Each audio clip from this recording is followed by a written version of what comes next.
trying to help lay the foundation for teaching with them. And so for level 2, interactive level 2 is the biggest level we have, meaning that we have the most students in that level. That's where a lot of people are getting their most bookings. We have to teach the IPA format.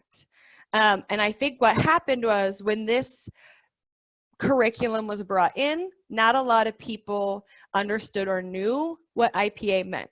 So teachers were getting certified to teach something, but didn't ever actually learn how to appropriately teach it, if that makes sense.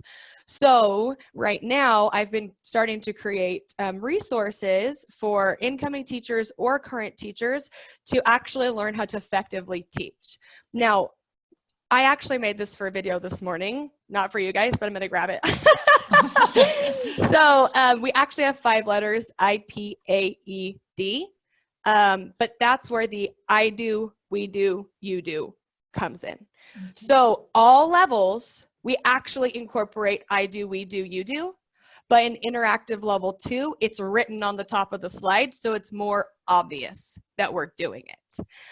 And so most of you probably know, or maybe you don't know, I is for introduce, P is for practice, A is for apply. With interactive level 2, you have to check the top of the slide because there are certain things you do, whether it's an introduction slide, a practice slide, or an apply slide.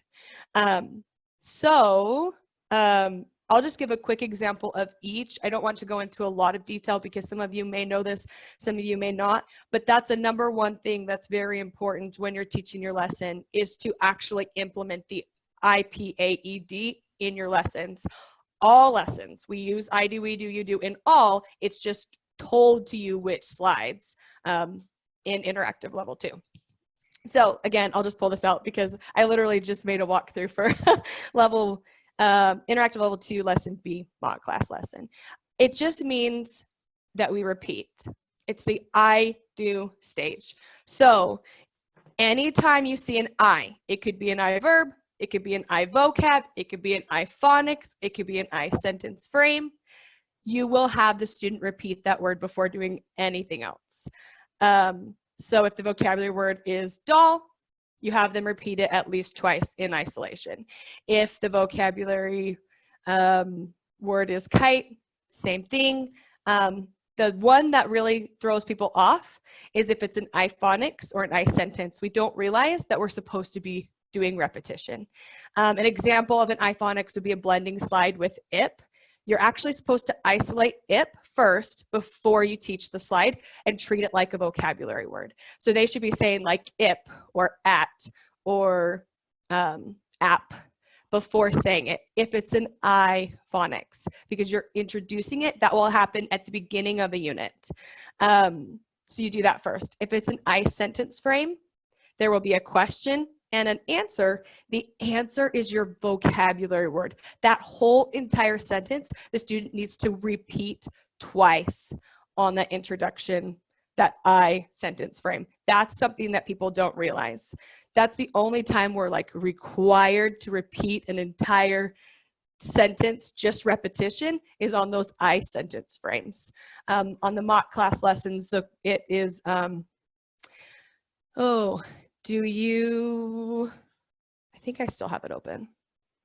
No, I don't.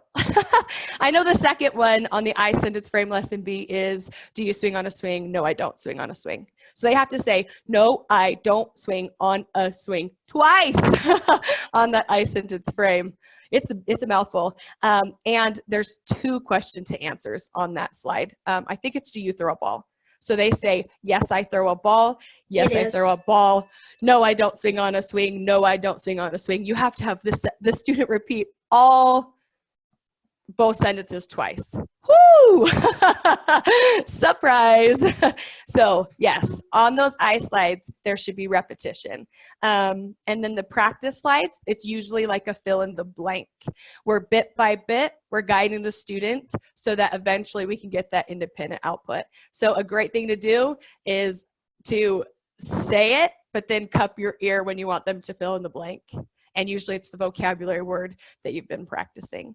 So you can implement I do and we do on a practice slide. So that means repetition and working towards independent output. But the ultimate goal is for them to at least fill in a word or jump in and start to complete something with you. And then the apply slides is that question to answer. There will either be a question written on the slide or it will be written in the tips, and that is the question you want the student to answer. Your ultimate goal is independent verbal output from the student. So they can drag and drop correctly all day long, but if you go back to repetition and they never answer verbally by themselves, you have not applied. So that's that. I hope that's helpful. I have a hard time not telling you all the details on all the things in all the examples.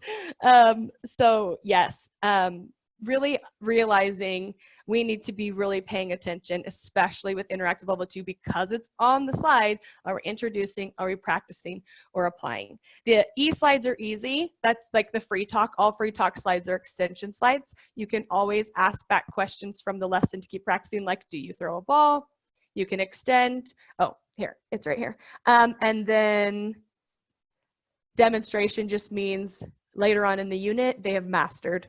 And it's one step farther than applying because they can just do it all themselves. And I think Skyla said she was making actually a video to share that with. Did you say that, Skyla? Oh, so I already have a video on my YouTube page, and it's just called IPA ED, and it's literally like 8 minutes long of me just explaining this. So I will send out that in the follow-up email, her actual link too, so that you can go and if you want some more info on that, because that was good. That was helpful. Yeah, so I literally just explained what I just did in that video with, it was written just like that. Yeah. Do you have time for a couple questions, Skyla?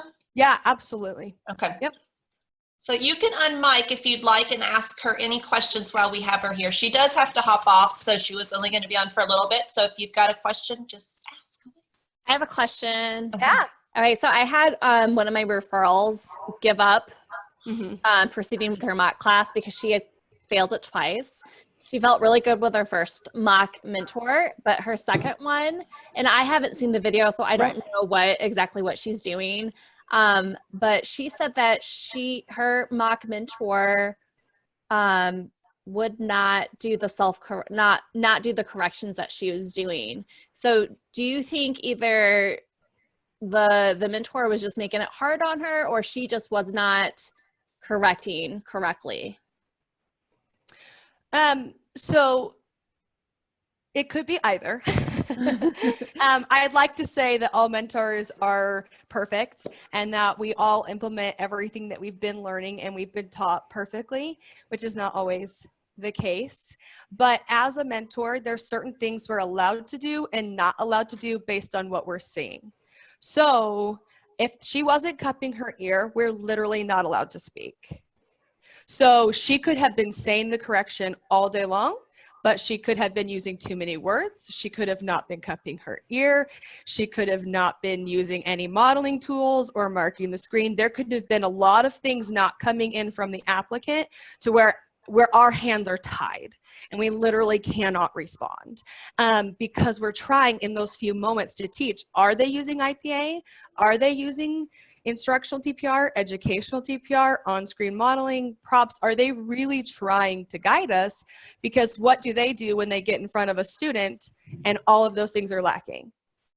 Does that make sense? Yeah. So sometimes we're getting talked at, but there's nothing going with the words. And we either are not allowed to respond until we've been there for so long, we have to have magical understanding and just start responding because I don't want to be there for 10 minutes on one slide or something like that. I am a giving mentor. If they're not cupping their ear, I'll go, like I will, I'm like, or I'll start typing the chat box, cup your ear, I cannot speak, because I've been there. When I first started, we were not allowed to give a hint. And I literally have sat on a slide for 8 minutes and just wanted to cry, and they wanted to cry because my hands were tied. Okay. Yeah. She said, like, her first one went great, and I helped her apply her corrections that the mentor gave her. And then the second one, she said that she did not finish her slides. And she's just so frustrated that she just gave up. So, yeah. I mean, I have a feeling it was probably a TPR thing, because in the notes that the mentor gave her said that she needed to work on her TPR. So I'm wondering if she didn't do that. So 2 more thoughts that I think can really help is, if you don't feel like it's too pushy, you can ask your applicant to show you, because she has a recording. She can go back and watch her mock class.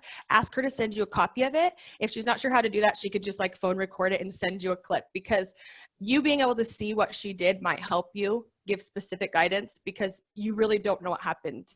The other thing is, keep in mind that the mock class process right now is completely different than how it used to be. And so you don't just come in like 2 shots and you're out, like when I started. When I came in, I had to teach 2 lessons. It was an hour-long mock class. I had to pass with an 85% or higher in both levels. I had 2 chances where I reapplied. Okay, we don't do that anymore. Once they're in the mock class process, they are there. As long as they are actually showing up and not canceling or not no-showing over and over, they get to come and they get to keep trying. And so an average for passing a mock class is 3 or 4. And people have it stuck in their head, 1 or 2 from old videos, from the old process. So what I tell people when they come in on their 3rd mock class, they're always defeated. And they're always like, I'm done. Like, should I even do this? So I remind them, the process is not set up to where it's 1 or 2 and done. The average passing is 3 or 4. That means some people have passed in 1 or 2. Some people have passed in 6. It's just a learning curve. It doesn't mean you can't do this job. It doesn't mean that you're not fit to do this. It just means it's a learning curve. All new jobs have learning curves. There's specific things that we do, specific ways that we teach material just to hit our objectives and to really effectively guide the student. It's online, and it's online ESL. So, and then I always say, here's some tips on how to get you there.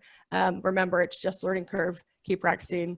You got it. I've had referrals that get to that point where they're like, nope, I'm just done. And it's okay. You can't want it more for them than they want it for themselves. But if you have a good relationship with her, maybe go back in, say some of those things and say, hey, let's just figure it out. It's just a learning curve. Like, maybe your mentor wasn't very helpful, or maybe something was missing. If you're ever teaching, or you're ever teaching a mock class, if the student's not responding, you're the one who needs to fix it. It's just like, the customer's always right. If the student doesn't know what's going on, it doesn't matter if what you're doing is great. You have to try something else because they're not getting it.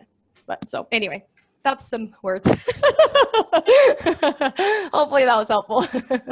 There was another question in here, Skyla, if you have a minute to answer. It was about getting, so we've got a level 3 student who mostly repeats, and they've tried everything to get some independence out of them. Okay, so we have to adjust for the student. That's always our underlying. If you know that you are using clear verbal instructions, you're using clear instructional TPR, clear educational TPR, you are using props, you are using the slide, and that student is only capable of repeating, then you can revert back to repetition in those moments. You have to meet the student where they're at. You can do all the things, but there is always but sometimes they can't do it. I experienced that in my own classes. I have students that their parents, yes, at least they're repeating, I like that. Or maybe they're shy, but I have a couple students that are in a level that's too difficult for them, but that's where their parents want them. And I give honest feedback, and I tell the parents all day long, they can only repeat. It's encouraged for them to be doing some independence, or sometimes I'll say, hey, they need your help because this is difficult for them. And I'm very honest in my feedback, but I'm always praising, and I'm always doing my best to help the student and meet them where they're at. So maybe it's one of those things. Shannon, if you want, you can email me, and we can like start a conversation specific, because maybe I can come up with some ideas that maybe you haven't thought of, just because maybe we can find some common ground. But yeah. Do you, would you suggest at that point, Skyla, that would you continue to discuss to the learning partner that it's too hard, but if they don't do anything, you just have to assume that the parents have decided? Oh yeah, they're not going to move them. If they don't want to move them, they're not going to move them. But I'm always honest. So I had a student that needed to be in pre-VIP that was in interactive level 2. And after 30 lessons, they finally moved him to level 1 and he was right there where he needed to be. And his mom thought it was too easy. I'm like, no, he's actually mastering it. He's supposed to be here. And she moved him back to level 2 and it was fine. And I finally started scoring him excellent because repetition was all he could do. And I didn't think it was fair for him to be scoring lower just because his mom put him something was hard. So in my teacher to teacher feedback, I'm like, he's scoring excellent if he made an effort in any of these areas, but he struggles, just so you know.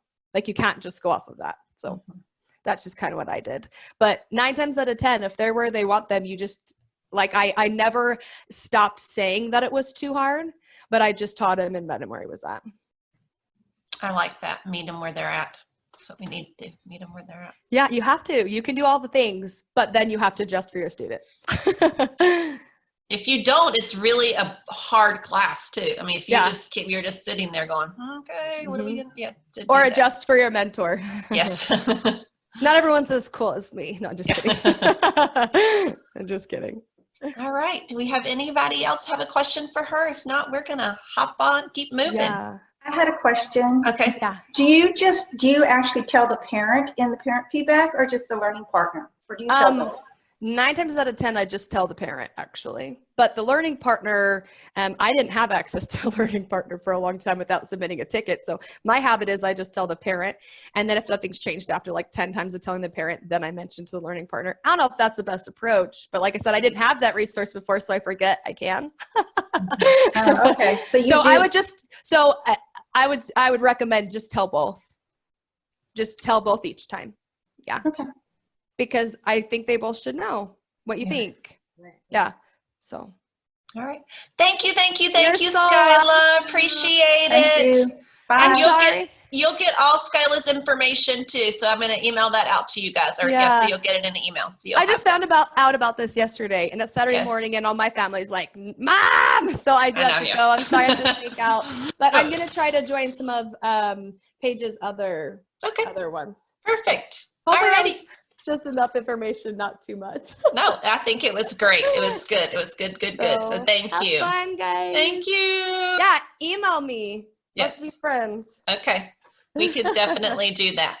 So I actually have Mandy on, and Mandy is starting an online business selling different ESL things, and I love what she's doing, and I just wanted her to come on because we are going to have a little contest, and this contest is actually, so put in the chat box when you started with VIPKID. We know Skyla was the longest, so she bumped out. Too bad, Skyla, she can't win anything.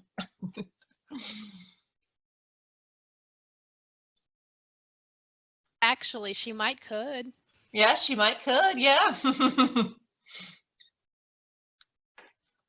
So to February of this year, so Caleb.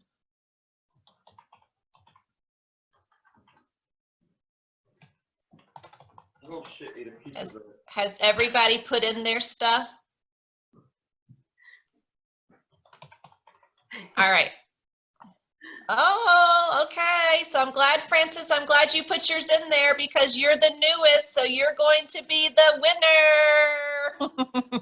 Yay! Yay! You're the newest VIPKID teacher. Welcome, welcome, welcome. Thank you. And we're excited to have you. So I'm going to let Mandy, you and Mandy will communicate a little bit, but she's going to tell you what some of the things she's doing. Okay. Yes. Guys, sorry I was late getting on. I had class this morning and my husband decided to feed me breakfast. So I was like, I gotta go. That's awesome. Awesome. I know. Anyway, so I am this close to having the website completed. I'm going to be doing custom t-shirts and other swag. So it's going to not just be plain old t-shirts, sweatshirts. It's going to be tote bags, and it's going to be little change purses or whatever my brain can kind of pajamas. She shared she's doing pajamas. Wouldn't you love we teach in our pajamas? Wouldn't that be so cool? We can sleep in our t-shirt and our pants. Yep. 5 less minutes in the morning. Yes. Anyway, so yes, Francis, you're going to get a t-shirt. So I will put my email. I know, yay. I will put my email over here. If you will email me your mailing address and what size gender neutral t-shirt you wear, I'll get one to you. And I'm not going to tell you what you're going to get because I'm creating some new ones and you might get something I haven't already made yet. So anyway, thank you guys. It was fun to be able to give away some of my wares. You'll be able to hit the website hopefully soon, but you can find me on Instagram and Facebook as well. So, and you'll get those links from me too. Yes. So be looking for those. But Sirena wants to know if you're going to have onesies. Well, let me tell you a little story about that. Hold on, let me jump off screen real quick. Oh, crud, it's upstairs. I actually do. Some of the cute ones that I have is not a onesie, but it is a adorable little sleeper with ruffles. Oh my goodness. Isn't that cute? So I just did one for my girlfriend, for my daughter's best friend. She's having a baby, and we put in pink. We did Gracie Joe on the front for her. So yes, I will have those. She wanted adult ones, not kid ones. Oh! She wants one for herself. Oh, yes. I don't yet, but let me put that on my list because I want to find some. What kind of colors y'all interested in? Just throw them over in the corner so Paige can continue. In the chat. No, you can throw them in the chat too. Yeah, adult onesies. Things that I've seen one of the YouTube ladies, and she has a onesie, and I have no idea where she got it, but it is very cute. I think the 5 Apple Shop had done the onesies at one point in time. Okay. So I saw them. I think it was the 5 Apple Shop. Okay. So yes, just throw over in the chat box some things you'd like to see, and I'll put that on my list of things to think about. Yeah, if you have ideas, that would be great. What would you use in your classroom too? So I know I have a mug, and the kids love it because it has Dino on it. So I get to show them Dino when I'm drinking my coffee. So actually I say, Dino, when I'm doing that. So, okay. Thank you, Mandy. Thank you, Francis, for hopping in here too. So I'm going to introduce Sirena. Sirena is a native Missourian. Is that how you say it, Sirena? Missourian? Yeah. Missourian. Well, people from St. Louis we call ourselves Missourians, but if you're in the country, you say it Missouri. Okay, yeah, Missouri. She's from Missouri, and she has actually been with VIPKID for 8 months, and she has enjoying it. She has 2 children. She's married, and something I found interesting about Sirena is she likes 18th century costumes, and she'll tell us why she likes 18th century costumes. Okay, Sirena, you share. Okay. I want to show you my onesie though, guys, because I teach in my unfinished basement. So this is what I wore today. So I just look like I have a sweatshirt on, right? Yes. I really just have my pajamas on, and it keeps me so warm. So I just step into this and I zip up, and then I'm good to go. I haven't put my name on it yet, and that's why I was asking Mandy if you had onesies, because quarantine life has kept me from my my abilities to do that right now. But I would love to have more of these because it's cold in my unfinished basement. So that's great. That's very cute. Yes. So I would tell you about my family thinks I'm weird. Like I am that person that will just do me and I don't care. I've always loved historical fiction or stories about the past. And so I'm a history person, and I love learning about famous historical women. And so that has transitioned to, and I'm also a big book nerd. I love Harry Potter. I love the Outlander series. And that's where my 18th century fascination has come from. And I have learned actually a lot about our nation's early history from it. And I've gone to Williamsburg, but I just think the costumes are just really cool. And just dressing up in period is fun. I love going to a Renaissance fair and dressing up as, you know, a medieval person or a Renaissance era person. I love to dress up in my Harry Potter costumes. and embarrass my family because they think I'm weird. But yeah, and so you can't just go out and buy those things. You have to kind of make them yourself or spend a ton of money. So I don't know. I like to sew corsets and weird stuff.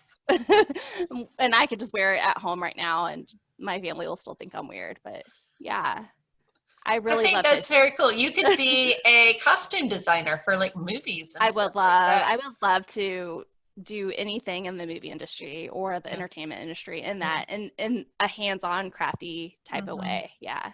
That would be very cool. Well, Sirena is also, I didn't actually tell you what she's coming on here to talk with us about. She's talking about the new level 1.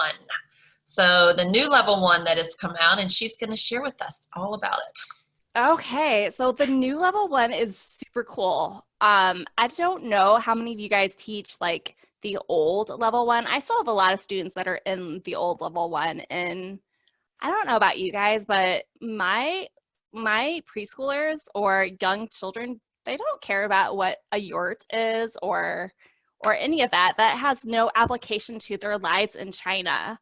And I love that VIPKID, and the interface I think is kind of just boring for a 4 or 5-year-old or a 3-year-old, or one time I had a 2-year-old, which was interesting.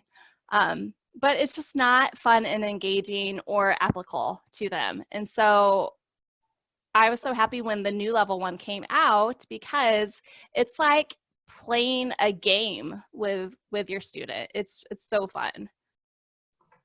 And if you have not seen the new level 1, I would, if you're qualified. I don't know what the qualifications are. I probably should have looked that up. Do you know, Paige? I don't know for that either. I actually do not teach level 1. So that was just one of the certifications I haven't taken on. Elizabeth, you?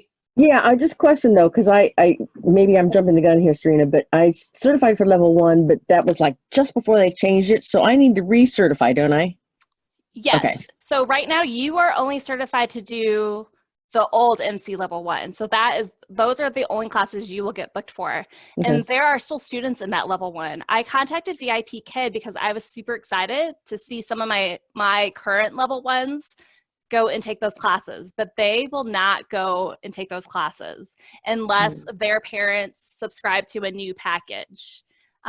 Your current level 1s that are in that around the world unit will continue to go through that unit and either graduate to level 2, or if their parents re-ups, buys another subscription, then they can go back to that interactive level 1. And I don't know the business side of it. I don't know if like this new interactive level 1 costs more for the parents or what. But yes, you will have to, if you want to teach the new interactive level. So just make sure your certification says that, the new interactive level. Now, Karen S. said she just certified today. So does that mean that she's got the new one? I don't know. Look at your badges, Karen, and see what it says for your badges. Because I will show you what my badges look like. Is she, are you a brand new teacher, Karen? The fall. I think she's in the fall. Yeah, I started November, but I certified today. So have you never taught level 1? This is your first time? Well, I haven't taught one. I just was certified today. Oh, okay. So I will show you what my badges look like. So if you have this purple badge that says level 1, that is the old certification. That's what I have. That's the around the world certification. Okay, so the new one is called New IMC. I have a glare, I know. Yeah. And I have my lights. There we go. It's a green one. It's the new. Is at the very bottom? Yeah, it says new IMC level 1. That is the interactive. So this interactive one is like the kids get to push buttons. It's kind of like they're in a cartoon, basically. I want that one. Yeah, it's really cool. I don't know if you're certified for any of the other supplemental classes. Have you guys seen like like the from words to sentences or any of the new interactive supplementary, that's how it looks like. Meg and Mike look different. It's really cool. So do they not do the countries anymore? They don't go around the 12 countries? They do not. They do not. And they've only brought Anna with them. They don't even have any of the old country friends with them. What they learn things like things that they can find in their school. They can, they talk about books, pencils, book bag. They talk about colors. There are now videos that you watch during class with the kid. Oh. They made this new interactive level to engage the young learners easier. Something they want to do. Yeah, it's something that they want to do. Like, I have a couple of advanced level 1 students. They're bored. They're bored with this around the world thing. So, and I really wish they can go back and take this until they and not go to level 2 straight away. But so, do you think the advanced one, the new one, is it more? So, do the kids seem to like it more?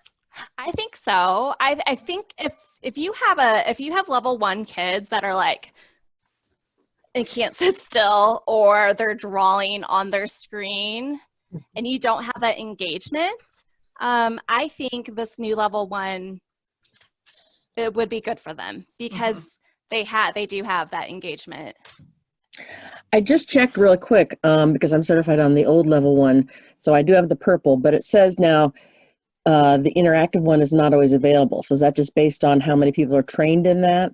Because I can't certify for that right now because it says it's not available for whatever reason. Yeah, they will only let so many teachers certify for a certain amount of level at a time. So you'll just have to keep on checking to see just keep an eye on it if they open it back up. I think it has to do with enrollments in that level. Okay. I'll pop the qualifications over into the chat if anybody was interested in what you have to do that. Yes, and you cannot teach on an iPad. So if you were an iPad teacher only, these new interactive classes will not work on your iPad. And there's like specifications on what you need to have for your technology. And that's the same with the other supplemental classes that are the interactive. You can't teach them on an iPad either. Okay. Yeah, I just went and looked, and it wasn't there this morning to certify for it, but now it's on there, but it's unavailable. The new one. You know what, Sharon, it probably wasn't available for you because maybe they want you to get the regular level 1 before you get to the next one, so you get experience with maybe just teaching the kids, that level of kids. So now that you got that one, when you're able to meet the criteria, that other one may open up for you. Well, I met all the criteria. At the very bottom, it just says unavailable. Okay. Yeah. Okay. That just doesn't, that means that they haven't opened it up. Yeah, for anyone right now. Gotcha. Danny's asking, what is your favorite thing about the new level 1? My favorite thing are the songs. Okay. The songs and the interactive video, or the videos that the kids get to watch. I didn't like the old level 1 songs. I just thought, like, I have a YouTube video on this, and at the very end of my video you could hear one of the songs, and it's like, it's slower and it's more repetition, and I think the kids catch on to that easier. That's good. How many in here did you say, how many of you all teach level 1? Raise your hands, or certified for level 1. Okay. Oh, certified today, but I haven't taught it. Yeah, okay. All right, I was just wondering too. I mean, I thought about getting certified for level 1, but I really like my older kids, so I'm not sure I want to go to the little ones. I like level 1 because I might like the new one. Yeah, you might like the new one. And I'm used to, my son, who is 6 years old, he has autism. So I do have a lot of patience. I do have a lot of fun with the kids. So you do have to have a lot of patience with your level 1s and kind of understand that early childhood mindset. Yeah. Yeah. And you're not going to have like a one-on-one. Well, I do have some one-on-one conversations with my level ones, but most of them, it's a lot of repeating, but they're so cute. Aww. All right. Okay, Karen says she has a 4-year-old granddaughter. Yeah, so she can, get in there with that. Okay, Serena, thank you. And I'm going to send you out. So she said she does have a video that covers probably a little more, some things that she may have forgotten on the advanced level 1 too. So that if you haven't taught it yet or you're interested in it, she can give you some more information. So that'll be good. I'll send you out how you can get in touch with her. So next up, I have Dani. And Dani, I reached out to her. She actually grew up in Hawaii. And she has been with VIPKID for 2 years. And she does teach school. You work in a brick and mortar as well, right, Dani? Right, I taught Montessori, I taught daycare, and most recently I was a tutor for children, kindergarten, first and second, who were behind in reading and math. Okay, and she's a very good gardener. She's got a very green, let me see your green thumb. Is it green? No. She has That's a very a myth. big, yes. She has a very green thumb and has some great YouTube videos on gardening and things like that as well. And probably, can you grow anything from Hawaii over here? In your yard, do you grow many things in your climate? Good question.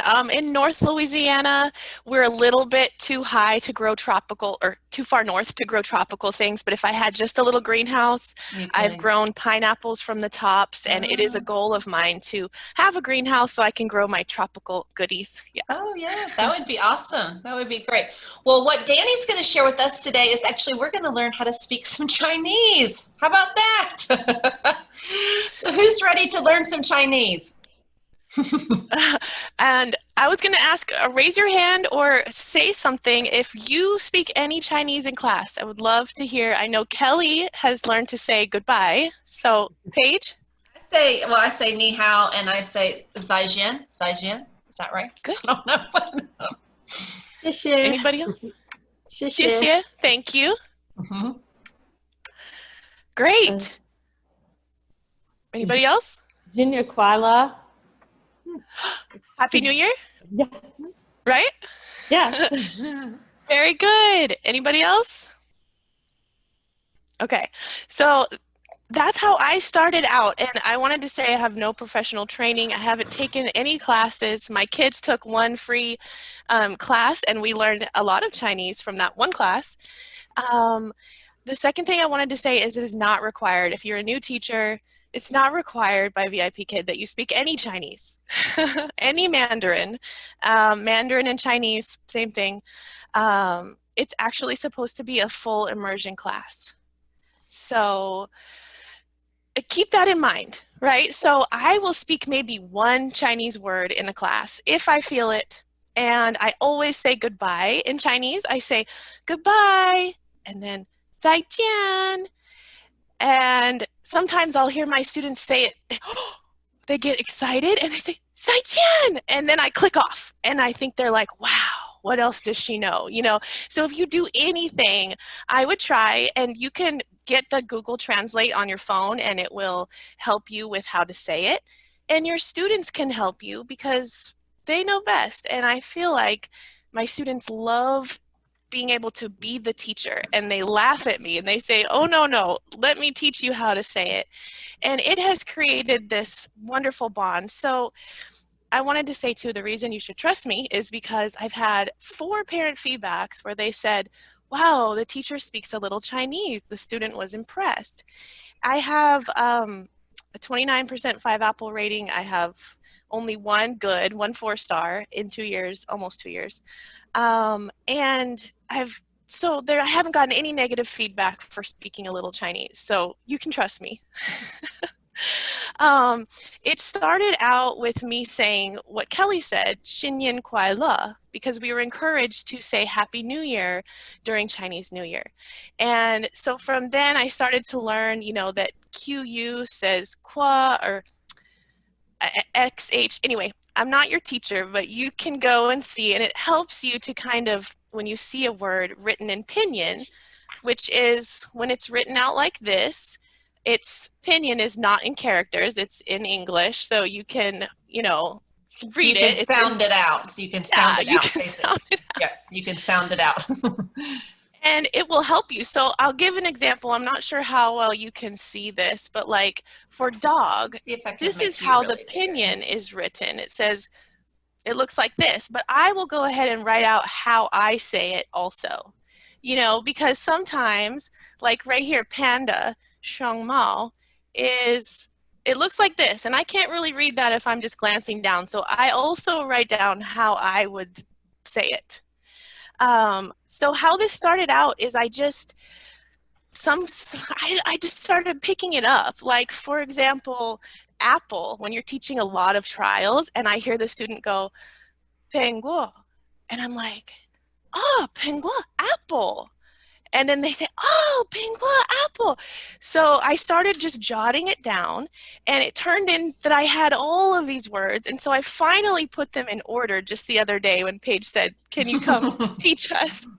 And so I have them as animals, phrases. So in the trial class, it does create a bond when I can say apple. I can also say banana.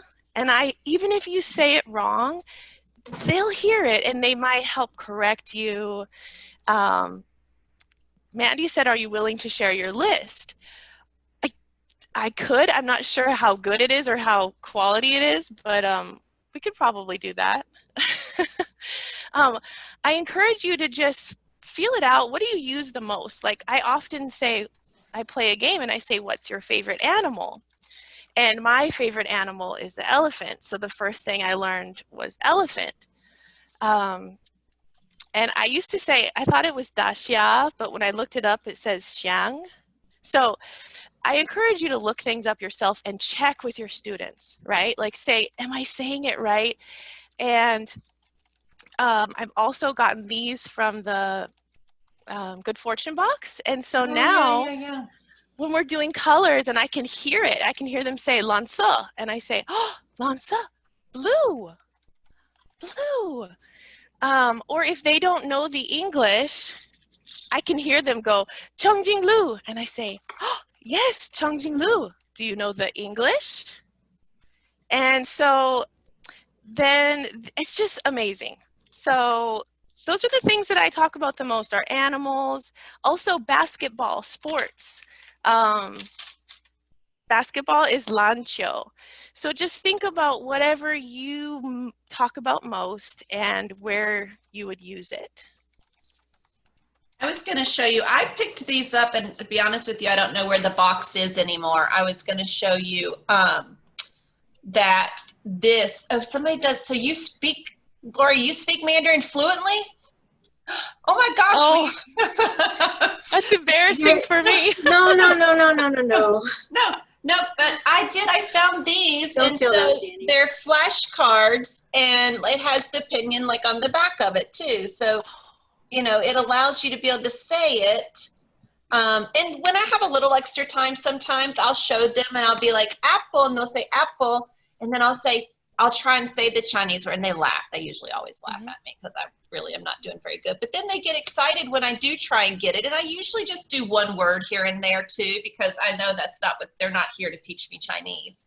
But I have a hard time, and Gloria, maybe you can talk on that just a little bit, is just the different tones that they make. I mean, that's the hardest part for me. It's like, okay, it sounds like a sound, like I'm sure they feel like there's sounds that they can't necessarily make, but there's sounds that I feel like I can't actually even make. Dani, I am so sorry. The only reason I said that is because I've always had that question, like, am I allowed to use, you know, Mandarin? So I don't feel bad. I don't mean to, like, you are doing great. So I didn't even want to say that, but I just had that question for a long time. So yeah, there are I think 4 or 5 tones.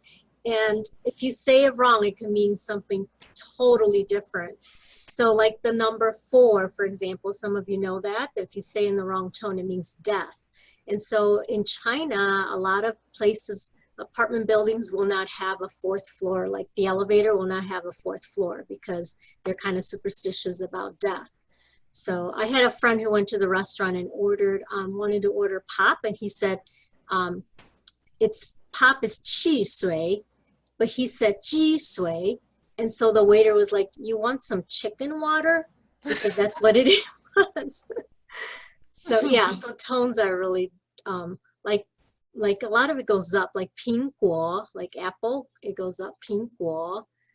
I don't know if it means something else if you don't say it right, but some words do.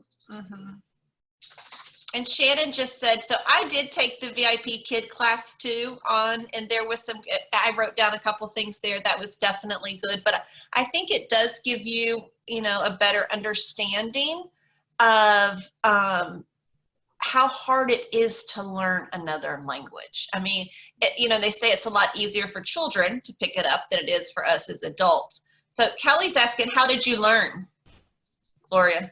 Me? Oh, I grew up speaking. I grew up in a Chinese home and my parents spoke Mandarin to me since I was born, so. Because you have no accent. You speak English as we do, or as I do. Yeah, actually, English is my third language because I was born in Brazil and I grew up speaking Portuguese.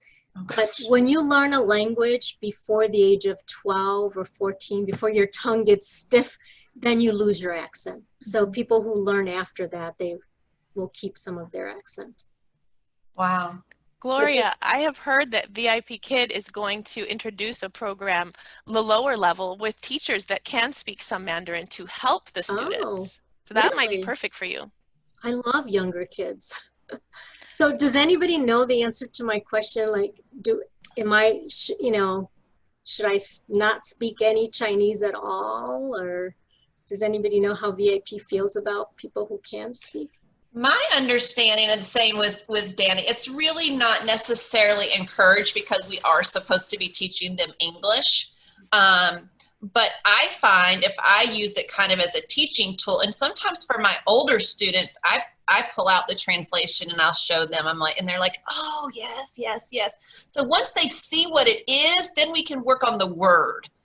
Some of the older, things that they're, reading, the stories that they're reading, they just don't know what that word is. And sometimes it's very hard to explain a word to an older student. So I will just pull it up and show them. And they'll be like, oh, yeah, yeah. So then they get the understanding, the meaning of it. And my younger students will show me, sometimes they'll teach me, like they were teaching me colors one day. So I just, I think it depends on the student. I mean, you probably, I don't know. I've never had anybody say anything bad about it either. Like Dani said, I've never had anybody mention it. I would send a ticket, like Karen said, to VIP Kid. Let them know what your abilities are because, like I said, they're opening that program. So you might get a first shoe in the door.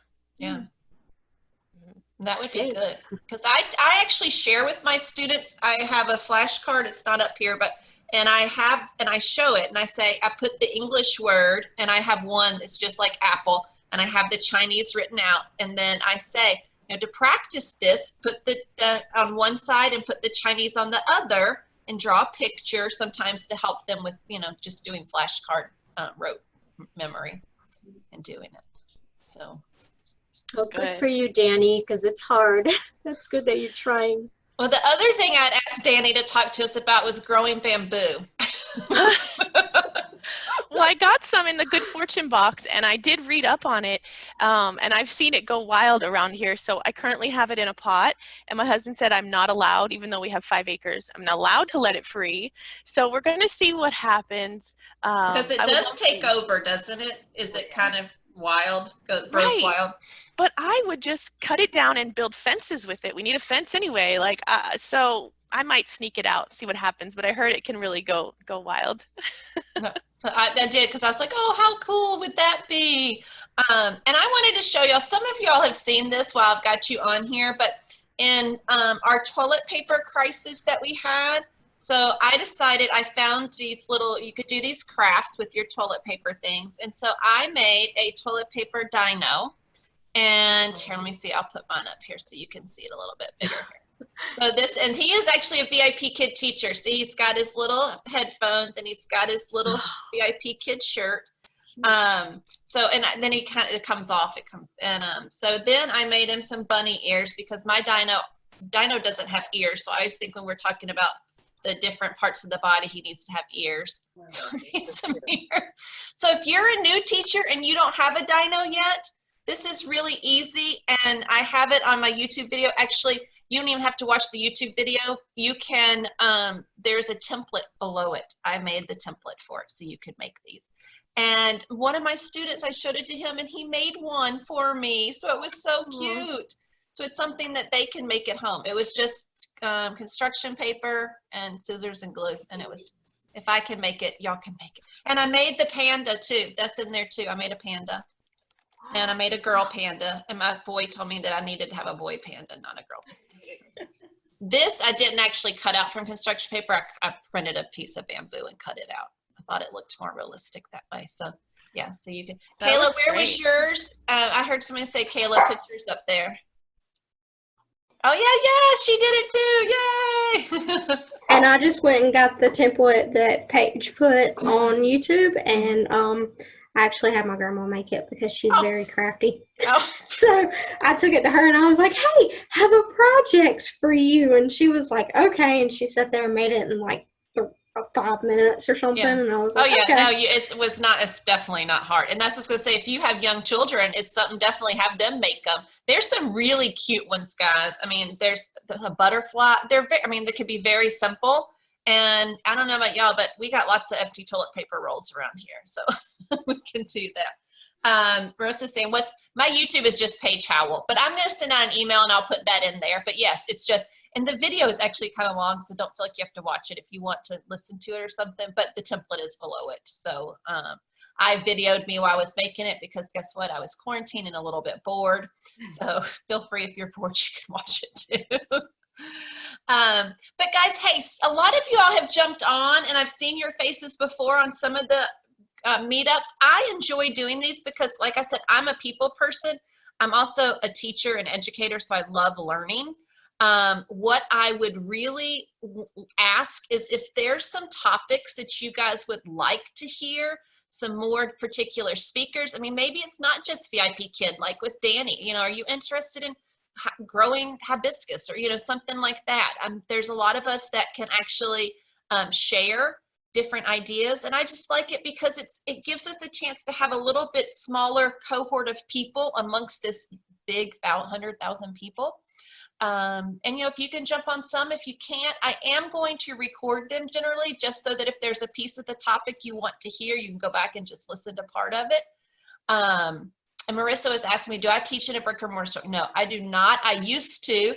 Actually, when I lived in Jacksonville, Marissa, I will tell you, I actually owned the Sylvan Learning Center in Ponte Vedra Beach.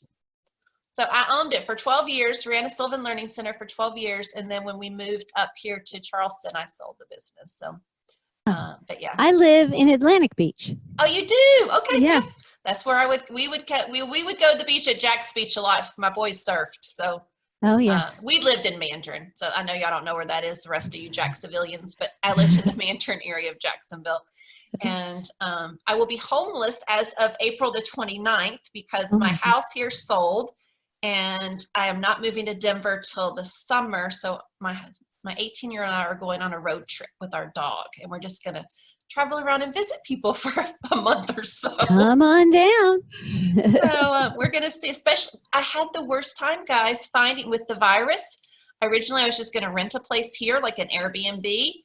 They're not renting. And then what they do want to rent, because Charleston's a very vacation city, they want you to pay vacation rates. They want you to pay $2,000 a week to rent something. I'm like, no, that doesn't work in my budget. I don't know about, especially when I'm maintaining a home in Denver and here right now. So, but yeah, so send me in your email response if there's some topics that you would like to hear about.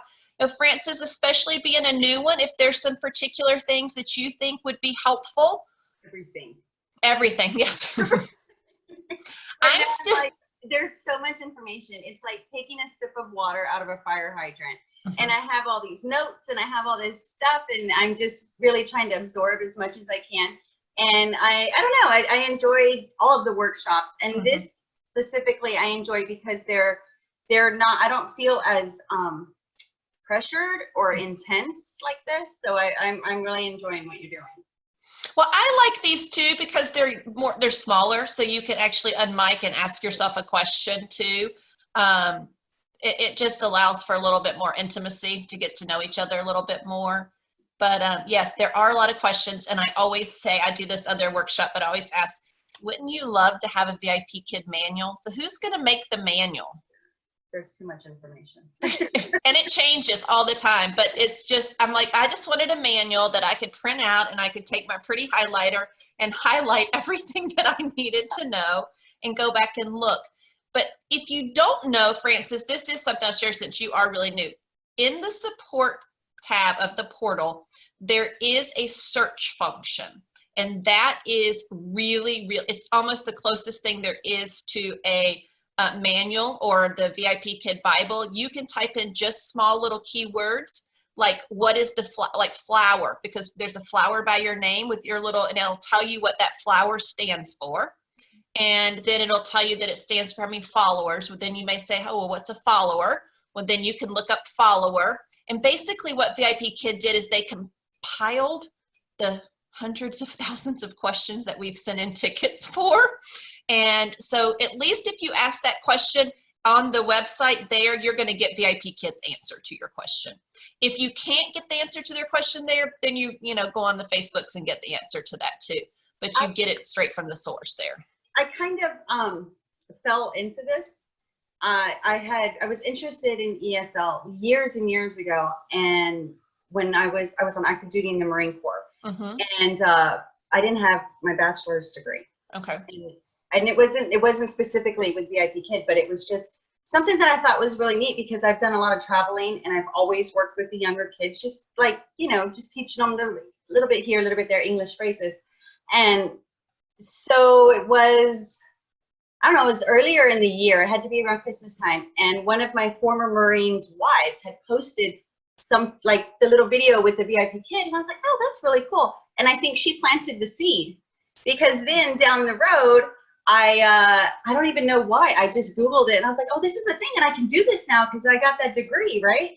So I went on and it just kind of all just happened.